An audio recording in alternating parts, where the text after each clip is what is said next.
শিক্ষাৰ পৰা বঞ্চিত হল শিক্ষাৰ্থী।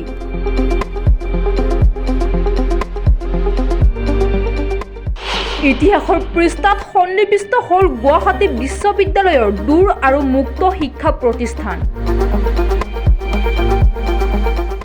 এতিয়াৰে পৰা নতুন নামত আৰু নতুন ৰূপত আহিব আইডল।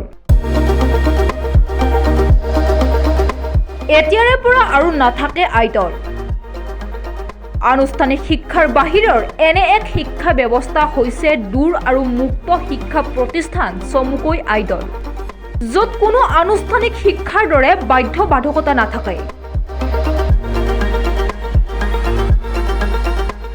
য'ত ছাত্ৰ ছাত্ৰীসকলে আনুষ্ঠানিক শিক্ষাৰ দৰে এক নিৰ্দিষ্ট বয়সৰ সময়সীমাত এক নিৰ্দিষ্ট বিষয়ৰ জ্ঞান লাভ কৰিব লাগে।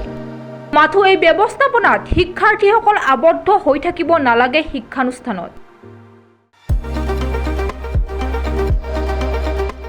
কিন্তু এতিয়াৰে পৰা নতুন নামত আৰু নতুন ৰূপত আহি আছে দূৰ আৰু মুক্ত শিক্ষা প্ৰতিষ্ঠান। এতিয়াৰে পৰা আৰম্ভ হৈছে দূৰ আৰু অনলাইন শিক্ষা কেন্দ্ৰ চমুকৈ GUCDOE, centre of distance and online education চমুকৈ GUCDOE। নতুন কৰ্মকাৰ্যৰে আৰম্ভ হ'ব GUCDOE। ইতিমধ্যে আৰম্ভ হৈছে এই বৰ্ষৰ স্নাতকোত্তৰ পৰ্যায়ৰ পাঠ্যক্ৰম। 4টাকৈ বিভাগৰ পাঠ্যক্ৰমেৰে আৰম্ভ হৈছে কেন্দ্ৰটো। ইংৰাজী, অসমীয়া, ৰাজনীতি বিজ্ঞানৰ লগতে তথ্য আৰু প্ৰযুক্তি বিভাগৰ নামভৰ্তি প্ৰক্ৰিয়া ইতিমধ্যে আৰম্ভ হৈছে।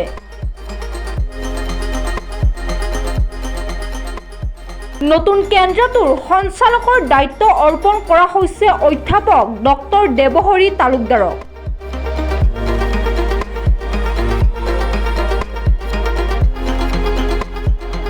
জানিব পৰা মতে আইডলৰ পাঠ্যক্ৰম কেলেংকাৰীৰ বাবে নামভৰ্তি প্ৰক্ৰিয়া বন্ধ কৰিছিল UGCয়ে, আৰু তাৰ পিছতে গুৱাহাটী বিশ্ববিদ্যালয়ে কেলেংকাৰী বিষয়টোত গ্ৰহণ কৰিছিল তৎপৰতা।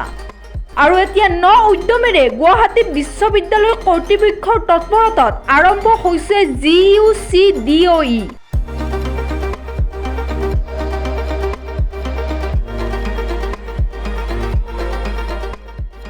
ইতিমধ্যে 4টা পৰ্যায়ত নামভৰ্তি আৰম্ভ কৰিছে যদিও লাহে লাহে আন বিভাগো প্ৰতিষ্ঠানখনত অন্তৰ্ভুক্ত হ'ব বুলি জনায় সঞ্চালক ডক্টৰ দেৱহৰি তালুকদাৰে। নিউজ ডেস্ক ৰিপৰ্ট, বাতৰি 24।